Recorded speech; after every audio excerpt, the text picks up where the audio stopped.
بسم اللہ الرحمن الرحیم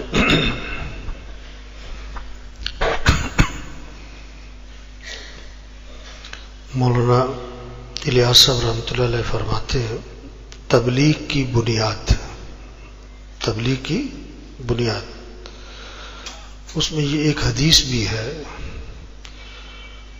ارحموا من فی الارض یرحمکم من فی السماء، تم زمین والوں پہ رحم کرو آسمان والا تمہارے پہ رحم کرے گا. تم زمین والوں پہ رحم کرو آسمان والا تمہارے پہ رحم کرے گا. تمہارے لحظہ فرماتے ہیں کہ آج آواز تھوڑی کم کرو یار، آج بھوکے کو دیکھ کے ترس آتا ہے، بھوکے کو دیکھ کے کھانا کھلاؤ، ایک جذبہ اٹھتا ہے، ترس آیا پھر جذبہ اٹھا کھانا کھلاؤ.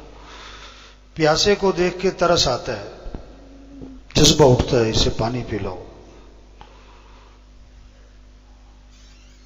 کوئی سردی میں ٹھٹر رہا ہو ترس آتا ہے اسے کپڑا پہناؤ. بے دین آدمی کو دیکھ کر ترس نہیں آ رہا، بے دین آدمی کو دیکھ کر ترس نہیں آ رہا. ہاں فرمایا کہ آج دنیا کے نقصان کو نقصان سمجھا جاتا ہے اور دین کے نقصان کو نقصان نہیں سمجھا جا رہا. آگے فرمایا کہ پھر آسمان والا ہم پر کیوں رحم کرے.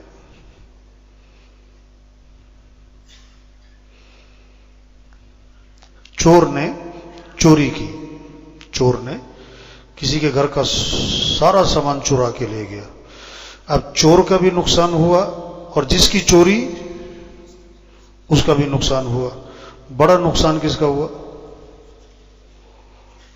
بولو بھائی، چور کا ہوا. اب سچی بتاؤ، ترس کس پہ آتا ہے؟ زبان سے کہہ رہے ہیں بڑا نقصان کس کا ہوا؟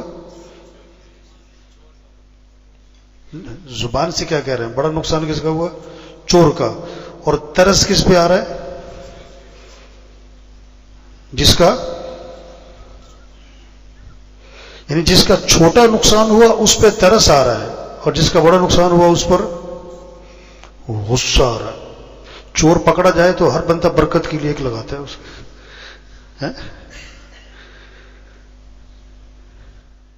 حدیث میں آتا ہے اپنے بھائی کی مدد کرو، انصر اخاک ظالما او مظلوما، ظالم ہو یا مظلوم اپنے بھائی کی مدد کرو.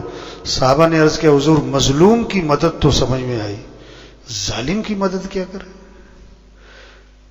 فرمایا کہ اس کو ظلم سے روک دو، اس کو ظلم سے کیا کرو؟ ہاں، جس کی چوری ہوئی اس کی مدد کرو، اس کا جو نقصان ہو گیا اس کا پورا کرو. جس نے چوری کی اس کی مدد کرو، اس پر ایسی محنت کرو کہ یہ چوری سے بھائی یہ تبلیغ ہے. یہ کیا ہے؟ یہ تبلیغ ہے، ہمدردی، شفقت. دیکھو حدیث میں آتا ہے نا، جس کی ایک نماز چھوٹ گئی جیسے اس کا گھر، مال، اہل سب چھین لیا گیا. یا اللہ، ایک نماز چھوٹ گئی، جس کا گھر، مال، اہل سب چھین لیا گیا. اب آپ بتاؤ ہر محلے میں نمازی زیادہ ہیں کہ بے نمازی ہیں؟ اب جو نماز نہیں پڑھ رہا اس کا چھوٹا نقصان کہ بڑا کہ بہت بڑا؟ اب بتاؤ ترس آتا ہے.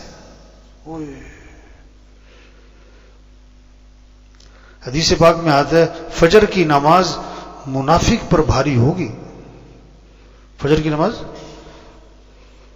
یا اللہ، فجر کی غیر حاضری نفاق کی علامت ہے. اب ہر محلے میں فجر میں کیوں جی آنے والے زیادہ کہ نہ آنے والے؟ یا اللہ، بس یہ شفقت، یہ ہمدردی، یہ تبلیغ. حضرت عمر رضی اللہ عنہ نے فجر کی نماز میں ایک صحابی کو نہیں دیکھا، تو ان کے گھر گئے پتہ کرنے نا، تو والدہ نے کہا کہ ساری رات نوافل پڑھتے رہے، ساری رات، فجر میں آنکھ لگ گئی۔ حضرت عمر رضی اللہ عنہ نے فرمایا ساری رات سوتے رہتے، فجر مسجد میں پڑھ لیتے، یہ زیادہ بہتر تھا۔ دو باتیں سمجھ میں آئیں کہ جو فجر میں نہیں آیا اس کا کیا کرو، پتہ کرو، جو فجر میں نہیں آیا اس کا۔ دوسری بات کا سمجھ میں آئی، رات کو کوئی ایسا عمل نہ کرو کہ فجر میں اٹھنا، یعنی عبادت بھی اتنی نہ کرو، عبادت بھی اتنی، ہاں بھائی یہ تبلیغ ہے، پھرنا۔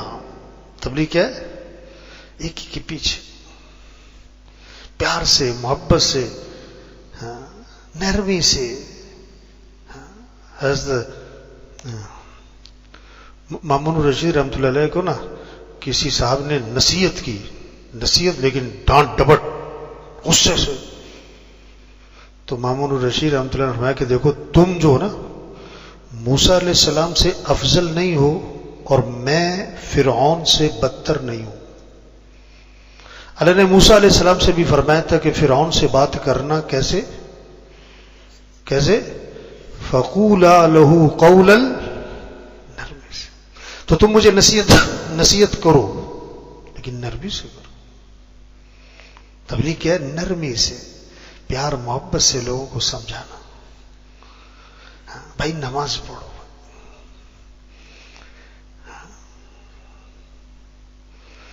مؤذن صرف یہ نہیں کہتا حی علی الصلاۃ، جو نماز کی طرف، ساتھ ہی لگاتا ہے حی علی الفلاح، جو کامیابی کی طرف۔